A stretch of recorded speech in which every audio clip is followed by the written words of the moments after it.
नमस्कार दोस्तों। स्वागत है आपके अपने यूट्यूब चैनल लियो ट्रेडिंग क्लब में। मार्केट में भारी उठापटक के बाद कुछ रिकवरी का संकेत दिख रहा है, तो चलिए कल के शेयर पे रखते हैं नज़र। अगला है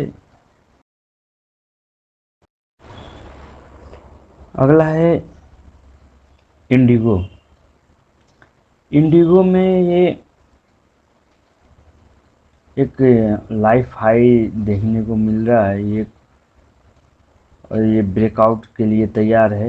ये सेलिंग आया, फिर ये कहीं ना कहीं ये बुलिशनेस इसमें दिख रहा है, तो हम इसका कॉल बाय करके चल सकते हैं। लेते हैं अगला share AU bank. AU bank में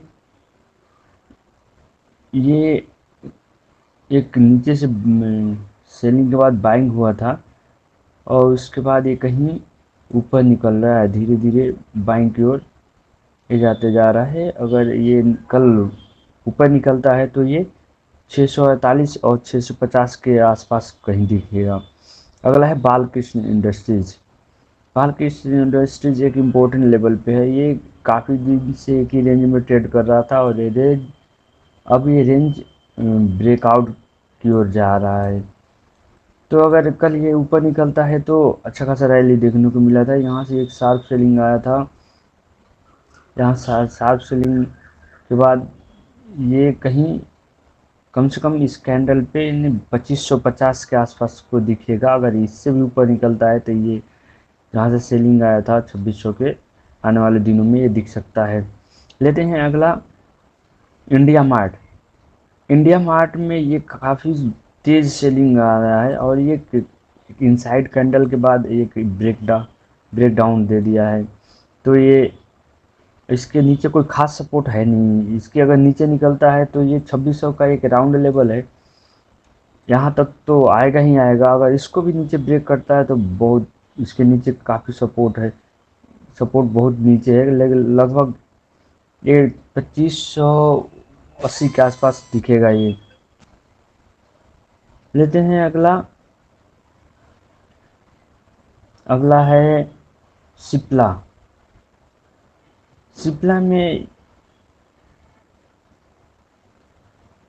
सिप्ला में ये बाइंग हुआ, सेलिंग के बाद फर्स्ट बाइंग में बाइंग नहीं गए, तो उसके बाद ये बाइंग को ब्रेक कर दिया और ये नीचे की ओर मूव कर रहा है। जहाँ से ये बन के गया था ये करीब 1315 के आसपास ये आने वाले दिनों में दिखेगा, क्योंकि यहीं से एक पुल बैक हुआ था, और ये बाइंग पिछले दिन बाइंग दिखा, लेकिन ये सस्टेन नहीं कर पाया।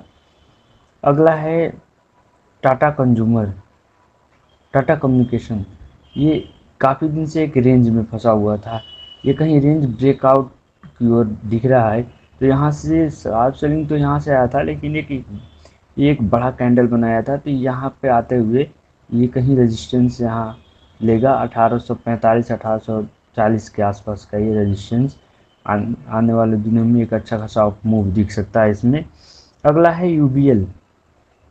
यूबीएल में एक सेलिंग का प्रेशर है, बाइंग हुआ 2 दिन, एक लगभग इनसाइड कैंडल की तरह ही है, और ये नीचे की ओर ब्रेक कर रहा है। तो इसके पास ये अगला सपोर्ट है 1860 के आसपास का ये सपोर्ट है। तो अगर ये नीचे निकलता है तो कहीं 1860 के आसपास को ये दिखेगा। अगला है गोदरेज प्रॉपर्टी। गोदरेज में ये बाइंग हुआ, और ये एक फ्लाइट जैसा पैटर्न बना है और एक ब्रेकआउट दे दिया है। तो इससे ऊपर निकलता है तो अच्छा खासा ये रैली देखने को मिलेगा। लेते हैं अगला शेयर। अगला है महिंद्रा एंड महिंद्रा। महिंद्रा एंड महिंद्रा में ये एक रेंज को ब्रेकआउट दिया है, और ये कल तो ये एक लंबा बाइंग हुआ है। कल तो हो सकता है ये थोड़ा ये यहाँ पे 1-2 दिन कंसोलिडेट करे, उसके बाद ये फिर ऊपर जाने की कोशिश करेगा। अगला है टाटा कंज्यूमर। टाटा कंज्यूमर ने ये काफ़ी दिन से एक ही रेंज में बैंक सेलिंग हो रहा है। अगर इसके नीचे निकलता है तो ये कहीं 10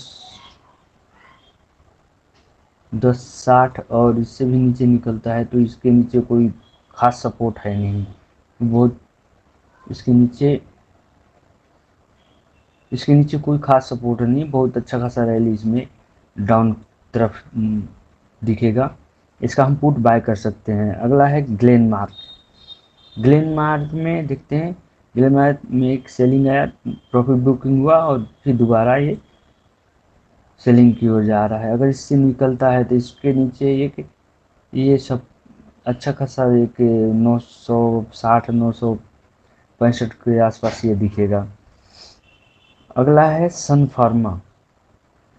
सन फार्मा एक अच्छे खासे कुछ दिन यहाँ पे ट्रेड किया और ये ऊपर की ओर निकल रहा है। तो अगर अगर ये ऊपर की ओर जाता है तो अच्छा खासा इसमें रैली देख सकता है। इसका हम कॉल बाय कर सकते हैं। अगला लेते हैं, अगला आइसर मोटर। आइसर मोटर की तो एक लाइफ हाई की तरफ जा रहा है और इसका एक आने वाले दिनों में अच्छा खासा रैली दिखेगा। इसका हम कॉल बाय कर के चल सकते हैं। ऐसे ही अच्छे अच्छे शेयरों के लिए हमें हमारे चैनल को लाइक और सब्सक्राइब करिए। धन्यवाद दोस्तों।